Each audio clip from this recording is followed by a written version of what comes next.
Friend, good morning.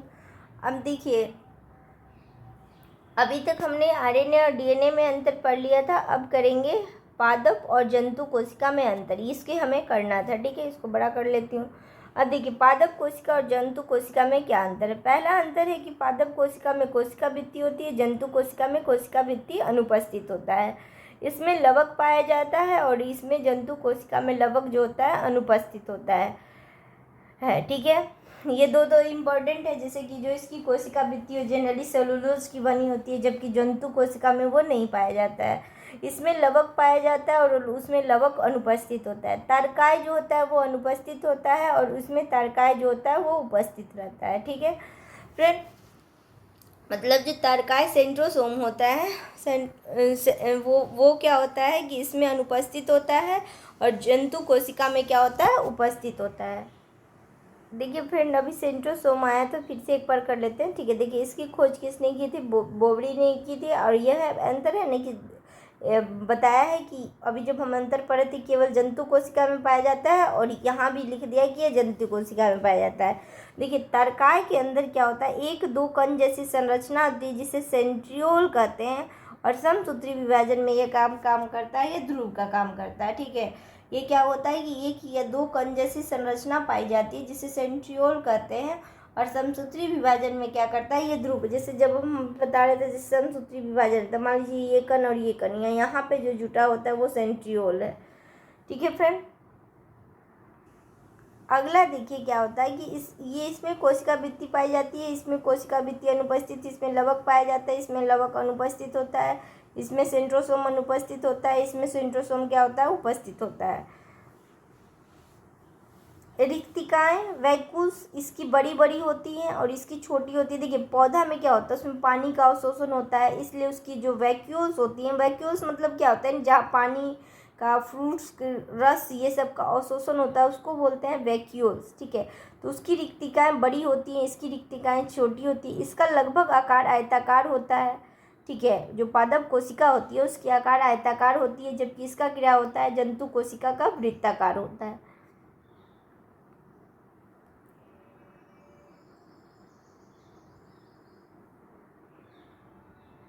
ठीक है, अब देखिए, अब जो पढ़ेंगे वो सेल डिवीजन, ठीक है। सेल डिवीजन क्या है, तो सेल डिवीजन को सर्वप्रथम 1855 ईस्वी में वीर चाव ने दिया था। तो ये भी पूछेगा कि सब 1855 ईस्वी में इसको किसने दिया था, वीर चाव ने दिया था। यह मुख्यतः 3 प्रकार की होती है, असूत्री विभाजन जिसको एमिटोसिस कहते हैं, समसूत्री विभाजन जिसको मिटोसिस कहते हैं, और अर्धसूत्री विभाजन जिसको मियोसिस कहते हैं, ठीक है। असूत्री विभाजन जिसको एमिटोसिस कहते हैं, समसूत्री मिटोसिस और अर्धसूत्री मियोसिस।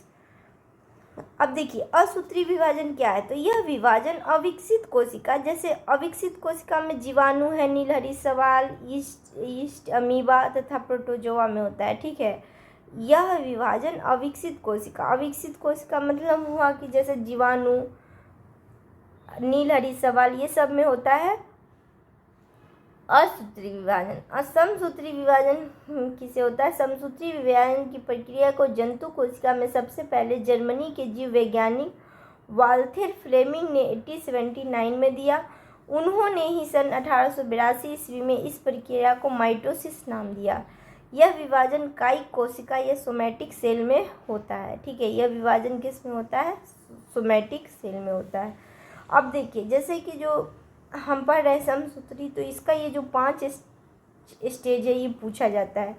अंतरावस्था, पूर्वावस्था, मध्यावस्था, पश्चावस्था, अंतावस्था। अब देखिए, इस विभाजन के फलस्वरूप एक जनक कोशिका की 2 संतति कोशिका का निर्माण करता है। एक पेरेंट सेल होता है, वो एक पेरेंट सेल ही बराबर में भाग में बढ़ जाता है, जिसे वो जब परिपक्व हो जाता है ना, मान लीजिए ये कोशिका है, ठीक है, और ये कोशिका एक टाइम के बाद परिपक्व हो जाता है, तो यही कोशिका फिर क्या बोलता है, 2 सेल में बढ़ जाता है। तो पहले क्या था, ये पेरेंट सेल था, अब जो नया 2 कोशिका बनते हैं उसको डॉटर सेल बोलते हैं। प्रत्येक संतति कोशिका में गुणसूत्र की संख्या जनक कोशिका के बराबर होती है। देखिए, जैसे जनरली मतलब मानव की हम बात करें कोशिका, तो 23 जोड़ा होता है, तो 23 इसमें, 23 इसमें, ठीक है। तो उसकी यानी कि गुणसूत्र की संख्या क्या क्या होगी, समान होगी। समसूत्री विभाजन की पश्चावस्था सबसे छोटी होती है, केवल 2-3 मिनट में ही समाप्त हो जाती है। ठीक है, तो देखिए इसको एक बार याद करते हैं।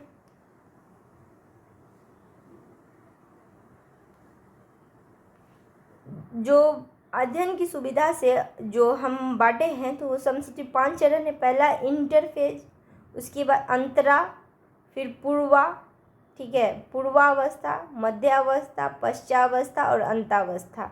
ठीक है, अंतरावस्था, पूर्वावस्था, मध्यावस्था, पश्चावस्था और अंतावस्था। देखिए कोशिका अब ये हो गया। ठीक है, कोशिका विभाजन अभी पढ़ रहे थे, इसको सबसे पहले किसने दिया था, तो 1855 में वीर चाव ने दिया था। 1855 में वीर चाव ने दिया था। कोशिका के विभाजन 3 प्रकार का होता है, असूत्री विभाजन, समसूत्री विभाजन और अर्धसूत्री विभाजन। ठीक है, असूत्री विभाजन, अर्धसूत्री विभाजन और समसूत्री विभाजन। ठीक है, असूत्री मतलब एमिटोसिस, समसूत्री मतलब मिटोसिस और अर्धसूत्री मतलब मियोसिस। देखिए असूत्री क्या होता है, यह विभाजन अविकसित कोशिका मतलब हुआ कि जीवाणु, नीलहरी शैवाल, ईस्ट अमीबा। तो ये क्वेश्चन सिंपल सा आ सकता है कि अमीबा में कौन सा विभाजन होता है, नीलहरी शैवाल में कौन सा विभाजन होता है, ईस्ट में कौन सा होता है, प्रोटोजोआ यानी जो सूक्ष्म जीव होते हैं उसमें कौन सा होता है, तो एमिटोसिस। समसूत्री विभाजन किस में होता है, तो ये जो होती है ना विकसित कोशिकाएं होंगी उसमें समसूत्री विभाजन होगा। इस मतलब समसूत्री विभाजन की क्रिया जंतु कोशिका में सबसे पहले किसने देखा था, जो जर्मनी के एक वैज्ञानिक थे वाल्थर फ्लेमिंग ने 1859 में देखा, 79 में देखा था। ठीक है, उन्होंने ही 1882 ईस्वी में माइटोसिस नाम दिया और यह विभाजन कायिक यानी सोमेटिक सेल में होता है। ठीक है, कायिक कोशिका में होता है, सोमेटिक सेल में।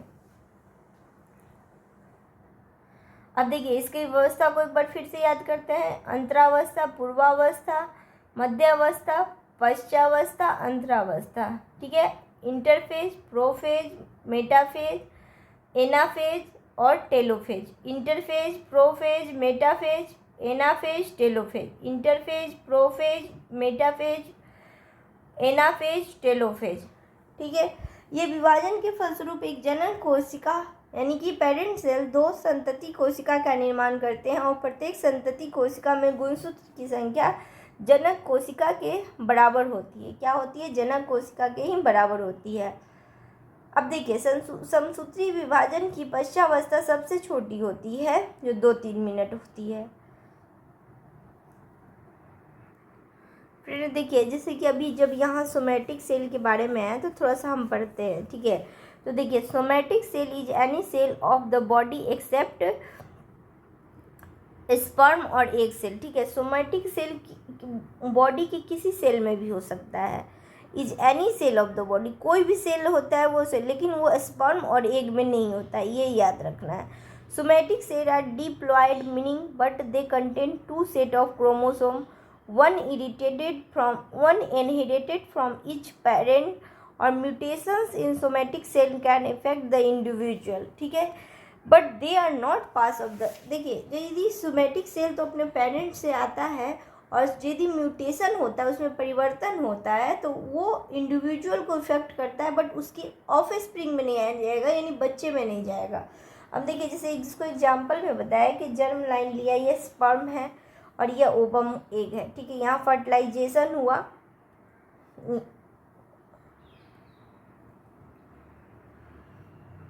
यहाँ देखिए यहाँ क्या हुआ कि फर्टिलाइजेशन हुआ। तो अब देखिए सोमेटिक सेल था तो एक ये मतलब बच्चा बनना मतलब जो आदमी है तो जिम स्मिथ बना, और फिर जिम स्मिथ स्पर्म जो है वो जर्म सेल है। ठीक है, वो क्या है, जर्म सेल है।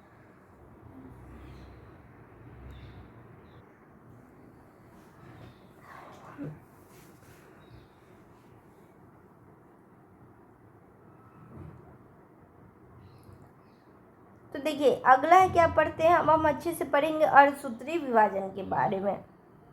देख इसको किसने दिया था, फार्मर और मुर्रे ने दिया था 1905 ईस्वी में। इसको मियोसिस भी कहते हैं। इसकी खोज सर्वप्रथम बीजमैन ने किया था। इसका सर्वप्रथम विस्तृत अध्ययन स्ट्रासबर्गर ने किया था। कब किया था? 1888 ईस्वी में। यह विभाजन जनन कोशिकाओं में होता है। ठीक है, ये कैसे किस में होता है? जनन कोशिका में होता है। जो अभी हम पढ़ रहे थे ना जन्म से, तो उसी के बारे में पढ़ेंगे। देखिए, इसका जो होता है विभाजन निम्न 2 चरण में पूरा होता है। एक होता है अर्धसूत्री और दूसरा होता है अर्धसूत्री सेकंड। अर्धसूत्री 1 में क्या होता है? गुणसूत्र की संख्या आधी रह जाती है। इसमें न्यूनकारी विभाजन होता है, यानी रिडक्शन डिवीजन भी कहते हैं। ठीक है, इसे क्या कहते हैं? Reduction division. देखिए, अर्धसूत्री प्रथम विभाजन में 4 अवस्थाएं होती है। प्रोफेज 1, मेटाफेज 1, एनाफेज 1 और टेलोफेज 1। ठीक है, प्रोफेज 1 लंबी प्रवस्था होती है जो कि 5 उप अवस्था में पूरी होती है, जिसे लेप्टोपिन, जाइगोटीन, पैकिटीन और डिप्लोटीन और डाइकिनेसिस। ठीक है, तो ये भी है कि देखिए अर्धसूत्री 1 जो है तो प्रोफेज 1, मेटाफेज, एनाफेज, टेलोफेज। ठीक है, prophase, metaphase, anaphase, telophase. Prophase, metaphase, anaphase, telophase. ठीक है, प्रोफेज, मेटाफेज, एनाफेज, ठीक है, और टेलोफेज इसमें होता है। प्रोफेज 1 लंबी प्रवस्था है जो कि 5 उपावस्थाओं में पूरी होती है। ये पहला है tin, zygotene, pachytene, diplotene, diakinesis. ठीक है, प्रोफेज 1 जो होती है वो लंबी प्रवस्था है जो 5 उपावस्था में पूरा होता है। अब देखिए, अब एक एक के बारे में पढ़ेंगे कि प्रोफेज क्या है। ठीक है, तो पहले प्रोफेज 1 जो होती है ना सबसे लंबी, जैसे कि हम जब पढ़ रहे थे इसमें, तो इसने बताया था ना कि जो एनाफेज होती है वो बहुत कम देर होता है, मतलब 2-3 मिनट। वैसे ही एक जो प्रोफेज की अवस्था बताया इसमें अर्धसूत्री विभाजन में बहुत लंबा जाता है। तो इसमें होता है लेप्टोटीन, जाइगोटीन, पैकिटीन, डिप्लोटीन और डाइकेनेसिस। ठीक है, लेप्टोटीन, जाइगोटीन, पैकिटीन, डिप्लोटीन और डाइकोनेसिस। ठीक है, leptotene, zygotene, pachytene, diplotene, diakinesis. Leptotene क्या होता है? गुणसूत्र उलझे हुए पतले धागे की तरह दिखाई देते हैं। इसे क्रोमेनिमिटा कहते हैं। इसे क्या कहते हैं? क्रोमेनिमिटा। और ये गुणसूत्र की संख्या क्या होती है? द्विगुणित होती है, यानी डबल। जाइगोटीन क्या होता है? समजात गुणसूत्र एक साथ होकर जोड़े बनाते हैं। इसे सिनेप्सिस कहते हैं। सेंट्रियोल एक दूसरे से अलग होकर केंद्रक के विपरीत ध्रुवों पर चले जाते हैं। प्रोटीन और आरएनए के संश्लेषण के फलस्वरूप केंद्रिका बड़ी हो जाती है। इसको बोलते हैं जाइगोटीन। और पैकिटीन क्या है? कि प्रत्येक जोड़े में गुणसूत्र छोटे और मोटे हो जाते हैं और द्विज का प्रत्येक सदस्य अनुदैर्ध्य रूप में विभाजित होकर 2 अनुजात गुणसूत्रों में या क्रोमेटिड में बढ़ जाता है। इस प्रकार 2 समजात गुणसूत्र के एक द्विज से अब 4 क्रोमेटिड बन जाते हैं। इसमें 2 मातृ और 2 पितृ होते हैं। कभी कभी मातृ और पितृ एक से ज़्यादा स्थान एक दूसरे से क्रॉस कर जाता है। देखिए फ्रेंड, ये थोड़ा टफ लग रहा है देखिए, इसका मैं क्या करूँगी ना कि एक वीडियो के थ्रू भी आपको समझाऊंगी ताकि आपको ईजिली समझ में आए। बट यहाँ भी पढ़ रहे हैं तो इसलिए पढ़ लेते हैं। ठीक है, उसके बाद अलग से जब और भी रहेगा तो हमारे कंटेंट आ जाएंगे, तो उसके बाद हम इसको कोशिश करेंगे। देखिए, प्रोफेज 1 सबसे लंबी अवस्था तो है। अब ये जो होता है ना वो 5 चरण में पूरा होता है। Leptotene, zygotene, pachytene, diplotene, diakinesis. Leptotene, zygotene, pachytene, diplotene, diakinesis. Leptotene, zygotene, pachytene, diplotene, diakinesis. ठीक है, तो देखिए क्या होता है, लेप्टोटीन क्या होता है पहले इसके बारे में जानते हैं। तो गुणसूत्र इसमें उलझे हुए पतले धागों की तरह दिखाई देते हैं। इसे क्रोमेनिमेटा कहते हैं। गुणसूत्र की संख्या द्विगुणित होती है। ठीक है, गुणसूत्र की संख्या क्या होती है? द्विगुणित होती है। और जाइगोटीन क्या होता है? समचात्र गुणसूत्र के साथ एक जोड़े बनाते हैं। इसे सिनेप्सिस कहा जाता है। ठीक है, इसे क्या कहते हैं? सिनेप्सिस कहते हैं। सेंट्रियोल एक दूसरे से अलग होकर केंद्रक के विपरीत ध्रुव पर चला जाता है और प्रोटीन और आरएनए संश्लेषण के फलस्वरूप केंद्रिका बड़ी हो जाती है। ठीक है, जब प्रोटीन और आरएनए संश्लेषण होता है तो इसके फलस्वरूप क्या होता है, फिर केंद्रिका बड़ा हो जाता है।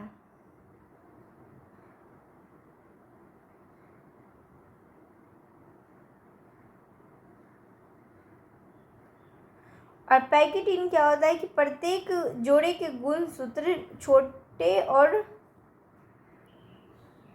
यानी कि छोटे और मोटे हो जाते हैं। द्विज का प्रत्येक सदस्य अनुदैर्ध्य रूप में विभाजित होकर दो अनुजात गुणसूत्र या क्रोमेटिडों में बढ़ जाता है। इस प्रकार दो समजात गुणसूत्र की एक द्विज से अब 4 क्रोमेटिड बन जाते हैं। इनमें 2 मातृ और 2 पितृ। कभी कभी मातृ और पितृ क्रोमेटिड एक या ज़्यादा स्थान पर एक दूसरे से क्रॉस करते हैं। ऐसे बिंदु पर मातृ या पितृ क्रोमेटिड टूट जाते हैं और एक क्रोमेटिड का टूटा हुआ भाग दूसरे क्रोमेटिड के टूटे भाग से जुड़ जाता है। ठीक है, इसे क्रॉसिंग ओवर कहते हैं। इस प्रकार जीन का नए ढंग से वितरण हो जाता है, अर्थात जीन विनिमय पैकेटिन अवस्था में होता है। इस प्रक्रिया को रिकॉम्बिनेज एंजाइम भी कहा जाता है। इसको क्या कहता है, रिकॉम्बिनेज एंजाइम।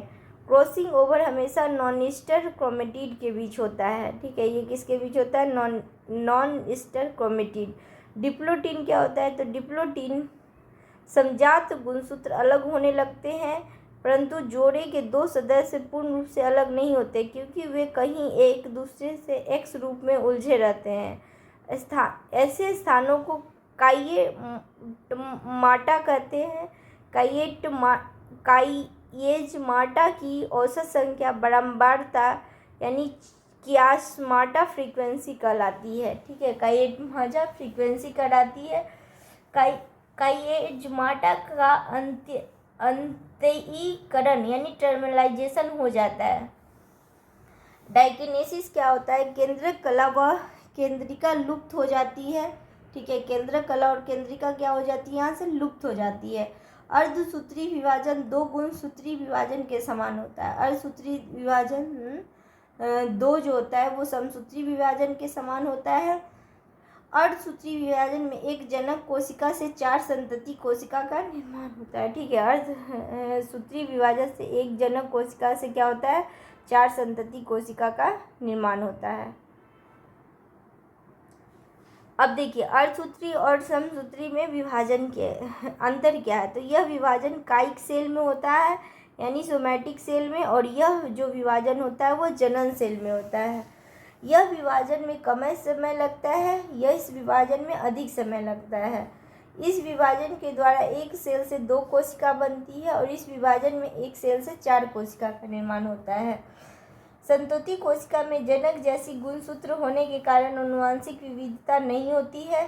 समसूत्री कोशिकाओं में जनक से विभिन्न गुणसूत्र होने के कारण आनुवंशिक विविधता होता है। ठीक है, इसमें गुणसूत्रों के आनुवंशिक पदार्थ में आदान प्रदान नहीं होता है। समसूत्री में जो आनुवंशिक में आदान प्रदान नहीं होता है, लेकिन गुणसूत्रों के बीच क्या होता है, इसमें आदान प्रदान होता है। इसकी प्रोफेज अवस्था बहुत छोटी होती है, लेकिन जो अर्धसूत्री विभाजन में इसकी प्रोफेज अवस्था बहुत लंबी होती है। ठीक फ्रेंड, देखिए सेकंड चैप्टर कंप्लीट हो गया। अगला हम करेंगे 3rd चैप्टर जैव विकास।